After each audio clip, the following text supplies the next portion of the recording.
எல்லாருக்கும் வணக்கம். இது உங்கள் ஸ்டடி வித் தர்ஷனா சேனல். நம்ம இந்த வீடியோவில் செப்டம்பர் 4ஆம் தேதிக்கான கரண்ட் அஃபேர்ஸ் பார்க்க போகிறோம். ஸ்டார்ட் பண்ணலாம். இன்றைக்கான கரண்ட் அஃபேர்ஸ் பார்க்கறதுக்கு முன்னாடி எஸ்டர்டே கரண்ட் அஃபேர்ஸ் ரிவிஷன் பார்த்துட்டு ஸ்டார்ட் பண்ணலாம். சரி கவனிங்க.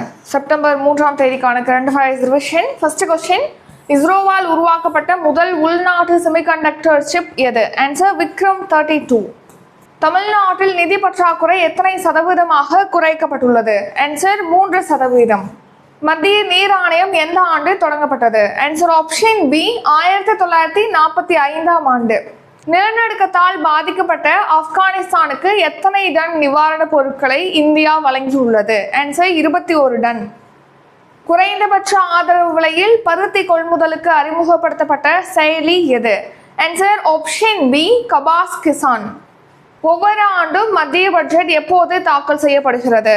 ஆன்சர் பிப்ரவரி 1 தேதி.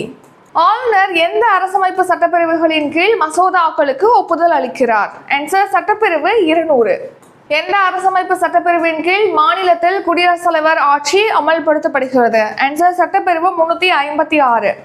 எந்த நாட்டின் வென்சஸ் எனர்ஜி ஏஜி நிறுவனம் தமிழ்நாட்டில் காற்றாலை பாகங்களுக்கான உற்பத்தி ஆலையை அமைக்க உள்ளது? Answer option B Germany.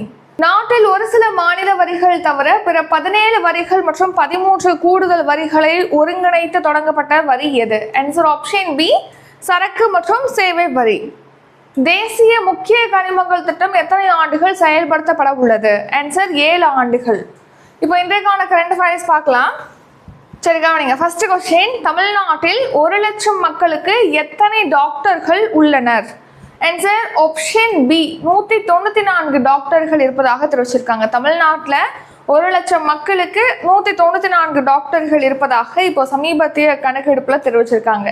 அதாவது 2024ஆம் ஆண்டு அக்டோபர் மாதம் வரைக்கும் ஆதார் அடிப்படையிலான மக்கள் தொகை புள்ளி விவரத்தை வச்சு இப்போ மருத்துவர்கள் 1 லட்சம் மக்களுக்கு எத்தனை பேர் இருக்காங்க அப்படி உள்ள விவரங்களை ரிலீஸ் பண்ணியிருக்காங்க.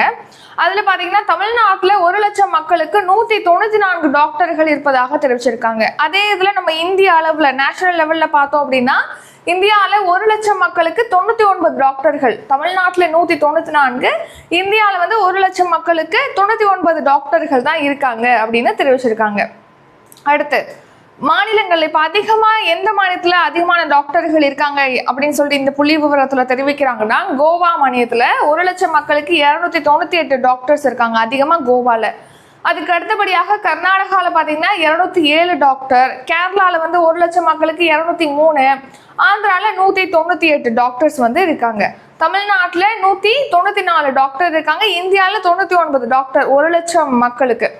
நெக்ஸ்ட், ஐக்கிய நாடுகள் சபை அப்புறம் உலக வங்கி இந்திய சுகாதாரத்துறை மேற்கொண்ட ஆய்வின்படி தேசிய மக்கள் தொகை வளர்ச்சியானது 0.92% இருக்குன்னு சொல்லியிருக்காங்க. அதே மாதிரி தமிழ்நாட்டில் மக்கள் தொகை வளர்ச்சி 0.30% இருக்கு அப்படின்னு சொல்லி தெரிவிச்சிருக்காங்க.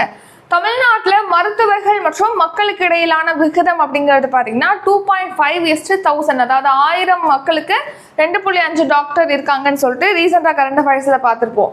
அதே மாதிரி 811 மக்களுக்கு 1 டாக்டர் அப்படிங்கிற விகிதத்தில் இந்தியாவில் மருத்துவர் மக்கள் விகிதமானது இருக்குன்னு சொல்லிட்டு ரீசெண்டாக பார்த்துருப்போம்.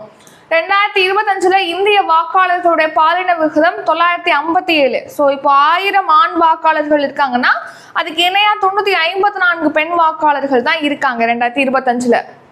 அடுத்து மாணவர் ஆசிரியர் விகிதம். தேசிய கல்விக் கொள்கையில பார்த்தீங்கன்னா 30 மாணவர்களுக்கு ஒரு ஆசிரியர் இருக்கணும்னு சொல்லிட்டு பரிந்துரை அளிக்கிறாங்க.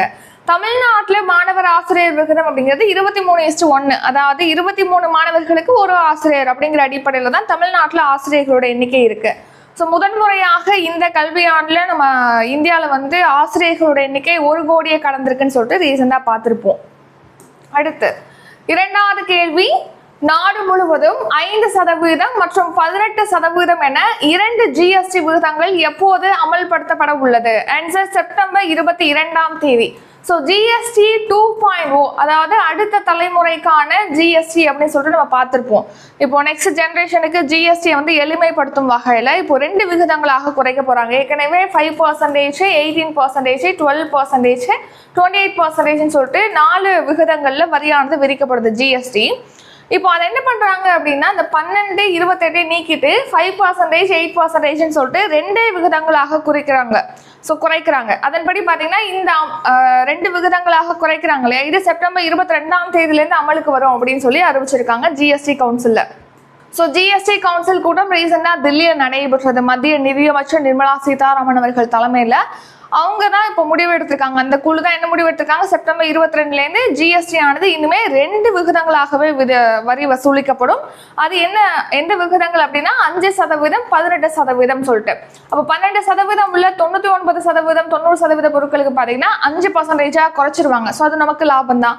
அதே மாதிரி 28% முன்னாடி விதிச்ச பொருட்கள் எல்லாமே இப்போ 18%க்கு கொண்டு வந்துருவாங்க. ஸோ இதனால அத்தியாவசிய பொருட்கள், முக்கியமான அன்றாட நம்ம பயன்படுத்தக்கூடிய பொருட்களோட விலையானது குறையும். ஸோ நெக்ஸ்ட், ஆடம்பர தீங்கு விளைவிக்கக்கூடிய ஜிஎஸ்டி அப்படிங்கிறது 2017ஆம் ஆண்டு ஜூலை 1 தேதி இன்ட்ரடியூஸ் பண்ணியிருப்பாங்க. இப்போ 8 வருஷம் வந்து முடிஞ்சிருக்கு, கம்ப்ளீட் ஆயிடுச்சு ஜிஎஸ்டி இன்ட்ரடியூஸ் பண்ணி. இப்போ அந்த ஜிஎஸ்டி இன்ட்ரடியூஸ் பண்ணும்போது பார்த்தீங்கன்னா நிறைய வரிகளை ஒருங்கிணைச்சு தான் ஜிஎஸ்டியை கொண்டு வந்திருப்பாங்க. அப்போ மாநில அரசுக்கு வந்து வருவாய் இழப்பானது ஏற்பட்டது. ஸோ அந்த வருவாய் இழப்பை சரிகட்டணும் அப்படிங்கிறதுக்காக ஆடம்பரமான பொருட்கள், தீங்கு விளைவிக்கக்கூடிய பொருட்களுக்கு 1%லேருந்து 290% வரைக்கும் வரி வந்து அதிகமாக விதிச்சுதான் அதுல வரக்கூடிய வருவாயை வந்து மாநிலங்களுக்கு இழப்பீட்டு தொகையாக வழங்கிட்டு வந்தாங்க. ஸோ அது முதல் கட்டமாக 2022ஆம் ஆண்டு வரைக்கும், 2017லேருந்து 2022ஆம் ஆண்டு வரைக்கும் 5 இயர்ஸுக்கு தான் இதை சொல்லியிருப்பாங்க. அதுக்கப்புறமா இதை எக்ஸ்டெண்ட் பண்ணிட்டாங்க. 2026ஆம் ஆண்டு மார்ச் 1 தேதி வரைக்குமே இந்த வரியானது விதிக்கப்படும் ஆடம்பர பொருட்கள் அப்புறம் தீங்கு விளைவிக்கக்கூடிய பொருட்களுக்கு அப்படின்னு சொல்லிட்டு நீட்டிச்சிருப்பாங்க. அடுத்து ஜிஎஸ்டி 2.0 அப்படிங்கிற அடுத்த தலைமுறைக்கான ஜிஎஸ்டி சீர்திருத்தம் அப்படிங்கிற பேரை சுதந்திர தின உரையில தான் பிரதமர் மோடி அறிவிச்சிருப்பாங்க. அடுத்த தலைமுறை சேர்ந்தவங்க ஜிஎஸ்டி எளிமைப்படுத்தும் வகையில இந்த முறையை வந்து கொண்டு வராங்க. 2% குறைக்கிறாங்க, 5%, அப்புறம் 18% சொல்லிட்டு 2 விகிதங்களாக ஜிஎஸ்டியை வந்து குறைக்கிறாங்க. 3வது கேள்வி, ட்ரோன் போர் பயிற்சி பள்ளி எங்கு தொடங்கப்பட்டுள்ளது? ஆன்சர் ஆப்ஷன் பி, மத்திய பிரதேச மாநிலம். ஸோ இப்போ பார்டர் செக்யூரிட்டி ஃபோர்ஸ், பிஎஸ்எஃப்னு சொல்லுவோம், எல்லை பாதுகாப்பு படை. ஸோ பிஎஸ்எஃப் பார்த்தீங்கன்னா மத்திய பிரதேச மாநிலத்தில் ட்ரோன் போர் பயிற்சி பள்ளியை வந்து தொடங்கியிருக்காங்க. மத்திய பிரதேசத்தில் பர்டிகுலராக எங்கே அப்படின்னா டெகான்பூர்ல. மத்திய பிரதேச மாநிலம் டெகான்பூர்ல இருக்கக்கூடிய பிஎஸ்எஃப் அதிகாரிகள் பயிற்சி அகாதமியில தான் இந்த ட்ரோன் போர் பயிற்சி பள்ளியானது தொடங்கப்பட்டிருக்கு. ஸோ எதிர்காலத்தில் பார்த்தீங்கன்னா ட்ரோனை வச்சு தான் நிறைய தாக்குதல் நடத்தப்படும். உளவு விசாரணை, உளவு பார்க்கறது, இந்த மாதிரியான செயல்களில் ட்ரோன் தான் பயன்படுத்த போகிறோம். ஸோ அந்த மாதிரி எதிர்காலத்தில் எந்த ஒரு பிரச்சனை வந்தாலும் அதுக்கு நம்ம தயாராகும் வகையில் ட்ரோன் போர் பயிற்சி பள்ளியானது இப்போ தொடங்கப்பட்டிருக்கு டெகான்பூர்ல. இங்கே என்ன விதமான பயிற்சிகள்லாம் வழங்கப்படும் அப்படின்னு கேட்டிங்கன்னா, இந்த ட்ரோன்களை எப்படி இயக்குறது, ஸோ அதை இயக்குறதுக்கான பயிற்சி, இன்னொரு ட்ரோனை தாக்கி அழிக்கிறதுக்கான பயிற்சி, அப்புறம் ஆளில்லா விமானங்களை பயன்படுத்தி கண்காணிப்பு பணிகள் மேற்கொள்வதற்கான பயிற்சி, உளவு தகவல்களை சேகரிப்பதற்கான பயிற்சி, இந்த பயிற்சிகள்லாம் இந்த ட்ரோன் போர் பயிற்சியில் வழங்கப்படும். இப்போ இந்த பயிற்சி பள்ளியை வந்து டெகான்பூர்ல இப்போ பிஎஸ்எஃப் உடைய தலைமை இயக்குனரான தில்ஜித் சிங் சௌத்ரி வந்து தொடங்கி வச்சிருக்காங்க. அடுத்து ரீசன் நியூஸ், நம்ம நாட்டின் முதல் அனைத்து மகளிர் ராணுவ பள்ளியானது உத்தரப்பிரதேச மாநிலத்தில் தொடங்கப்பட்டிருக்கு. இந்திய ராணுவத்தின் புதிய படைப்பிரிவு ருத்ரா, அப்புறம் எல்லையில் அதிர்ச்சிகரமான தாக்குதல்களை நடத்துற வகையில பைரவா அப்படிங்கிற அதிரடி படைப்பிரிவானது உருவாக்கப்பட்டிருக்கு. பீரங்கி படைப்பிரிவுல சக்திபான் அப்படிங்கிற ஒரு புதிய பிரிவானது உருவாக்கப்பட்டிருக்கு. 4வது கேள்வி, ஆபரேஷன் பிளாக் ஃபாரஸ்ட் எதனோடு தொடர்புடையது? ஆன்சர் ஆப்ஷன் சி, நக்சல்கள் ஒழிப்பு. ஸோ நெக்ஸ்ட் இயர் 2026ஆம் ஆண்டு மார்ச் மாதம் 31ஆம் தேதிக்குள்ள நம்ம நாட்டில் நக்சல்களை ஒழிக்கணும்னு சொல்லிட்டு நம்ம இந்திய அரசு இலக்கு நிர்ணயிச்சிருக்காங்க. ஸோ அதன்படி நக்சல்களை ஒழிக்கிறதுக்காக தான் ஆபரேஷன் பிளாக் ஃபாரஸ்ட் அப்படிங்கிற ஒரு நடவடிக்கையை இந்தியா வந்து மேற்கொண்டிருக்காங்க. So CRPF, central reserve police force, அதாவது மத்திய காவல் படை, ரிசர்வ் காவல் படை, அப்புறம் சத்தீஸ்கர் காவல்துறை, அப்புறம் மாவட்ட ரிசர்வ் படை, கோப்ரா பிரிவு இணைஞ்சு தான் இந்த ஆபரேஷன் பிளாக் ஃபாரஸ்ட் அப்படிங்கிற நடவடிக்கையை வந்து மேற்கொண்டிருக்காங்க. ஸோ சத்தீஸ்கர் தெலுங்கானா எல்லையில் இருக்கக்கூடிய கரேகுட்டா மலைப்பகுதியில் நக்சல்களை ஒழிக்கிறதுக்காக இந்த ஆபரேஷனை மேற்கொண்டிருக்காங்க. எதுக்காக அப்படின்னா நம்ம இலக்கு வச்சிருக்கோம் 2026 மார்ச் 31க்குள்ள நக்சல்களை நம்ம நாட்டில் ஒழிக்கணும் அப்படின்னு சொல்லிட்டு. அடுத்த ஆபரேஷன் மகாதேவ், இது வந்து ஜம்மு அண்ட் காஷ்மீர்ல பயங்கரவாதிகளை ஒழிக்கிறதுக்காக ஸ்டார்ட் பண்ணியிருப்பாங்க. இஸ்ரேல் ஈரான் மோதலின் காரணமாக ஈரான்ல உள்ள இந்தியர்களை மீட்கணும், இஸ்ரேலில் உள்ள இந்தியர்களை மீட்கணும்னு சொல்லிட்டு ஆபரேஷன் சிந்துங்கிற நடவடிக்கையை லான்ச் பண்ணியிருப்பாங்க. அடுத்து பயங்கரவாதிகளை ஒழிப்பதற்காக ஆபரேஷன் திராஷி ஸ்டார்ட் பண்ணிருப்பாங்க. ஆபரேஷன் சிந்தூர் இது வந்து பெஹல்காம் அட்டாக் நடந்திருக்கும் இல்லையா, பாகிஸ்தான் பயங்கரவாதிகள் பெஹல்காம்ல அட்டாக் பண்ணிருப்பாங்க. அதுக்கு பதிலடி கொடுக்குற வகையில மே 7ஆம் தேதி வந்து ஆபரேஷன் சிந்தூரை வந்து ஸ்டார்ட் பண்ணிருப்பாங்க இந்திய ராணுவம். அப்புறம் ஆபரேஷன் சங்கல்ப் இது சென்ட்ரல் ரிசர்வ் போலீஸ் ஃபோர்ஸ்னால தொடங்கப்பட்டது. சத்தீஸ்கர்ல நக்சல்களை ஒழிக்கிறதுக்காக ஸ்டார்ட் பண்ணிருப்பாங்க. ஆபரேஷன் கெல்லர் இந்திய ராணுவத்தின் சார்பில் தொடங்கப்பட்டது. ஜம்மு அண்ட் காஷ்மீர்ல பயங்கரவாதத்தை ஒழிக்கணுங்கிறதுக்காக ஆபரேஷன் கெல்லர். உலக குத்துச்சண்டை போட்டி எங்கு நடைபெற உள்ளது? ஆன்சர் இங்கிலாந்து. ஸோ இப்போ உலக குத்துச்சண்டை சாம்பியன்ஷிப் போட்டி பார்த்தீங்கன்னா இங்கிலாந்தில் நடக்க போகுது, லிவர்பூல் நகரத்தில். ஸோ இப்போ புதிய உலக குத்துச்சண்டை அமைப்பின் கீழ் ஃபர்ஸ்ட் டைம் வந்து இந்த போட்டி ஆடவர் மகளிர்னு சொல்லிட்டு 2 பிரிவுகளையும் இணைந்து நடத்துறாங்க. இதுல இந்தியா சார்பில் 20 பேர் கொண்ட குழு. ஸோ ஆண்கள் அணி பெண்கள் அணின்னு சொல்லிட்டு 2 அணியிலுமே தலா 10 பேர்னு மொத்தமா 20 பேர் வந்து பங்கேற்கிறாங்க. 6வது கேள்வி, ஐரோப்பிய தடையற்ற வர்த்தக சங்க கூட்டமைப்பில் உள்ள நாடு எது? ஆன்சர் ஆப்ஷன் இ அனைத்தும். ஸோ ஐரோப்பிய தடையற்ற வர்த்தக கூட்டமைப்பு, அதாவது நம்ம ஷார்ட்டா EFTA அப்படின்னு சொல்லுவோம். ஐரோப்பிய கூட்டமைப்புல அல்லாத நாடுகளோட கூட்டமைப்பு தான் இந்த EFTA. இதுல 4 நாடுகள் உறுப்பு நாடுகளா இருக்கு. ஒன்று வந்து ஐஸ்லாந்து, அப்புறம் லீக்ஜென்ஸ்டைன், நார்வே, சுவிட்சர்லாந்து. இந்த 4 நாடுகள் தான் இந்த ஐரோப்பிய தடையற்ற வர்த்தக சங்க கூட்டமைப்புல இருக்கு. இப்ப எதுக்காக இதை பத்தி பாக்குறோம், நம்ம ஏற்கனவே பார்த்திருப்போம். போன வருஷம் இந்தியாவுக்கும் இந்த EFTA-வுக்கும் இடையில தடையற்ற வர்த்தக ஒப்பந்தமானது கையொப்பமாயிருக்கு. ஸோ தடையற்ற வர்த்தக ஒப்பந்தம் மூலமா 2 நாடுகளுக்கு இடையே பார்த்தீங்கன்னா அதிகமான வர்த்தகம் நடக்கும். வர்த்தகம்னா என்ன, ஏற்றுமதி இறக்குமதி நடக்குது இல்லையா, அதுதான் வர்த்தகம் சொல்றோம். ஸோ தடையற்ற வர்த்தக ஒப்பந்தம் மேற்கொள்ளும் போது அங்கே குறைந்த வரி விதிப்பாங்க. ஸோ இறக்குமதி செய்யறோம், இப்போ நம்ம நாட்டிலேருந்து அங்கே ஏற்றுமதி செய்யறோம்னா அந்த பொருட்களுக்கு அந்த அமைப்பு குறைவான வரி விதிப்பாங்க. ஒரு சில பொருட்களுக்கு வரி விலக்கு கொடுப்பாங்க. அந்த நாடு நம்ம நாட்டில் அதிகமான முதலீடு செய்வாங்க. இதெல்லாம் நன்மைகள், இந்த தடையற்ற வர்த்தக ஒப்பந்தத்தினால நமக்கு கிடைக்கக்கூடிய நன்மைகள். சரி, யூரோப்பியன் ஃப்ரீ ட்ரேட் அசோசியேஷன், ஐரோப்பிய நாடுகளின் தடையற்ற வர்த்தக கூட்டமைப்பு தான் இந்த EFTA அப்படிங்கிறது. EFTA-வுக்கும் இந்தியாவுக்கும் இடையே பார்த்தீங்கன்னா போன வருஷம் மார்ச் மாதம் 10ஆம் தேதி தடையற்ற வர்த்தக ஒப்பந்தமானது கையொப்பமானது. ஸோ 2 நாடுகள், அதாவது EFTA அமைப்புக்கும் இந்தியாவுக்கும் இடையே வர்த்தகம் பொருளாதாரத்தில் கூட்டுறவு ஒத்துழைப்பை ஏற்படுத்தணும் அப்படிங்கிற வகையில். ஸோ அந்த EFTA-ல இருக்கக்கூடிய 4 நாடுகள் தான் என்னது, ஐஸ்லாந்து, லீக்ஜென்ஸ்டைன், நார்வே, சுவிட்சர்லாந்து. இந்த 4 நாடுகளிட இப்போ இந்த ஒப்பந்தம் மேற்கொண்டிருக்காங்க இல்லையா, இதன் மூலமா நம்ம பொருட்கள் அங்கே இறக்குமதி செய்யும் போது குறைவான வரி இருக்கும். ஒரு சில பொருட்களுக்கு வரி இருக்காது. அவங்க நம்ம நாட்டில் நிறைய வந்து இன்வெஸ்ட் பண்ணுவாங்க. எவ்வளோ இன்வெஸ்ட் பண்ண போறாங்க அப்படின்னா இந்த EFTA உறுப்பு நாடுகள் நெக்ஸ்ட் 15 இயர்ஸ் 15 ஆண்டுகள்ல $100 பில்லியன் முதலீடு செய்ய இருப்பதாக தெரிவிச்சிருக்காங்க. அடுத்து இந்த EFTA-ல உறுப்பு நாடான சுவிட்சர்லாந்து நாட்டுடைய கை கடிகாரம், சுவர் கடிகாரங்கள், சாக்லேட், பிஸ்கட் அதெல்லாம் இங்கே இறக்குமதி செய்யும் போது அவங்களுக்கு வரி கம்மியாக விதிப்பாங்க. அது மட்டும் இல்லாமல் சில பொருட்களுக்கு வரி விலக்கானது அளிக்கப்படுது. இந்த EFTA அப்படிங்கிற அமைப்பு எப்போ ஸ்டார்ட் பண்ணாங்க அப்படின்னா 1960ஆம் ஆண்டு. ஐரோப்பிய யூனியன்ல இணையாத நாடுகளோட கூட்டமைப்பு தான் EFTA.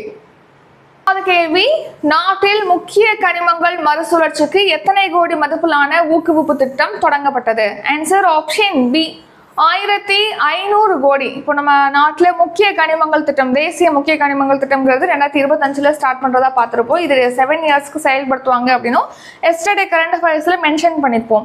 இந்த தேசிய கனிமங்கள் திட்டத்தின் கீழ், தேசிய முக்கிய கனிமங்கள் திட்டத்தின் கீழ் இப்போ அந்த கனிமங்களை மறுசுழற்சி செய்வதற்காக ஊக்குவிப்பு திட்டமானது அறிவிச்சிருக்காங்க. அந்த ஊக்குவிப்பு திட்டம் தான் 1500 கோடியில செயல்படுத்தப்படும் அப்படின்னு சொல்லி தெரிவிச்சிருக்காங்க.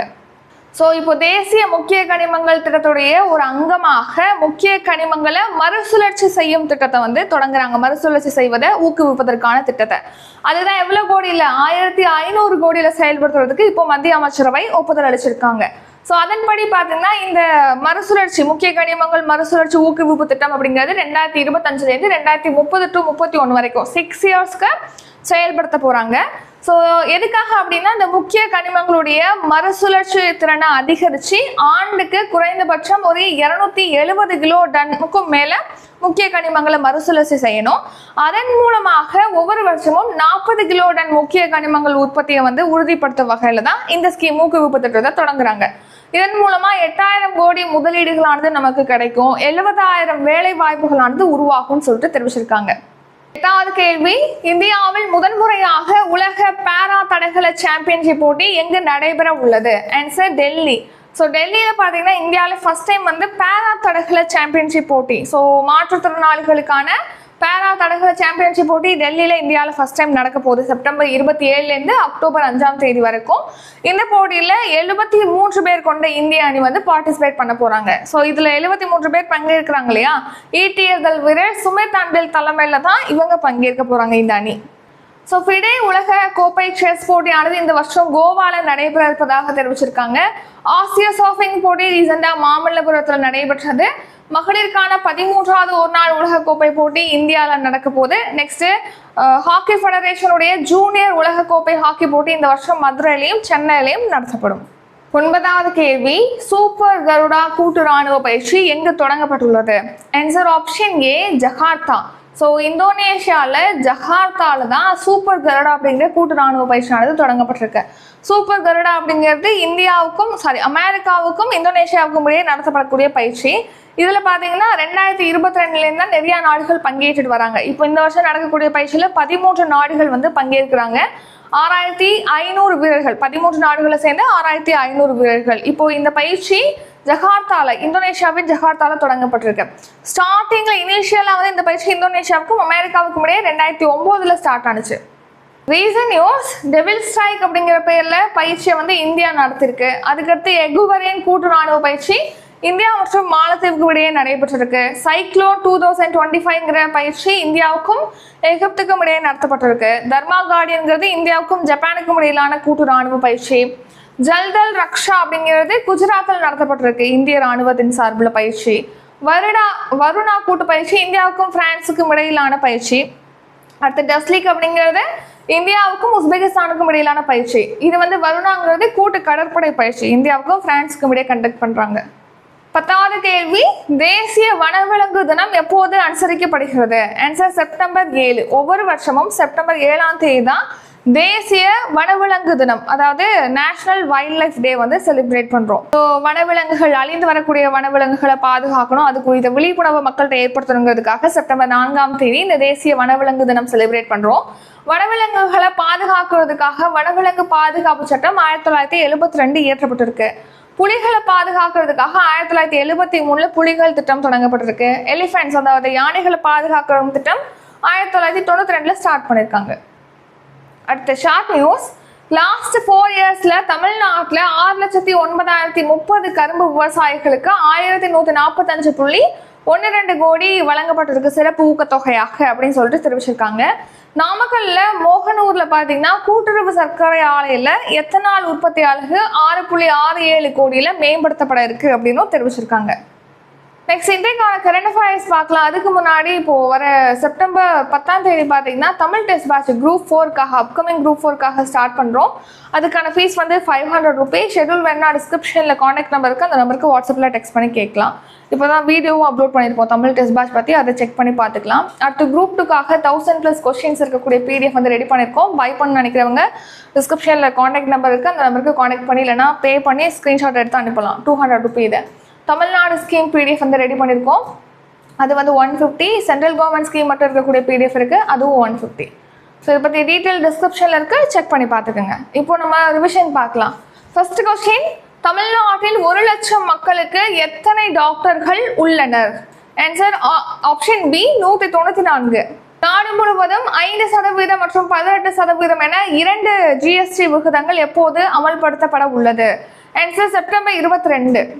ட்ரோன் போர் பயிற்சி பள்ளி எங்கு தொடங்கப்பட்டுள்ளது? ஆன்சர் ஆப்ஷன் பி, மத்திய பிரதேச மாநிலம். ஆபரேஷன் பிளாக் ஃபாரஸ்ட் எதனோடு தொடர்புடையது? ஆன்சர் நக்சல்கள் ஒழிப்பு. உலக குத்துச்சண்டை போட்டி எங்கு நடைபெற உள்ளது? Answer option B, England. ஐரோப்பிய தடையற்ற வர்த்தக சங்க கூட்டமைப்பில் உள்ள நாடு எது? ஆன்சர் ஆப்ஷன் டி, அனைத்தும். Iceland, Liechtenstein, Norway, Switzerland. நாட்டில் முக்கிய கனிமங்கள் மறுசுழற்சிக்கு எத்தனை கோடி மதிப்பிலான ஊக்குவிப்பு திட்டம் தொடங்கப்பட்டது? ஆன்சர் 1500 கோடி. இந்தியாவில் முதன்முறையாக உலக பேரா தடகள சாம்பியன்ஷிப் போட்டி எங்கு நடைபெற உள்ளது? Answer option B, Delhi. Super Garuda கூட்டு ராணுவ பயிற்சி எங்கு தொடங்கப்பட உள்ளது? Answer option A, Jakarta. தேசிய வனவிலங்கு தினம் எப்போது அனுசரிக்கப்படுகிறது? Answer option D, September 4. இத்துடன் இன்றைக்கான கரண்ட் அஃபேர்ஸ் வீடியோ நிறைவடைகிறது. இந்த வீடியோ உங்களுக்கு பிடிச்சிருந்தா லைக் பண்ணுங்க, ஷேர் பண்ணுங்க. நம்ம சேனலை நீங்க இன்னும் சப்ஸ்கிரைப் பண்ணலன்னா மறக்காம சப்ஸ்கிரைப் பண்ணிக்கோங்க. நன்றி, வணக்கம்.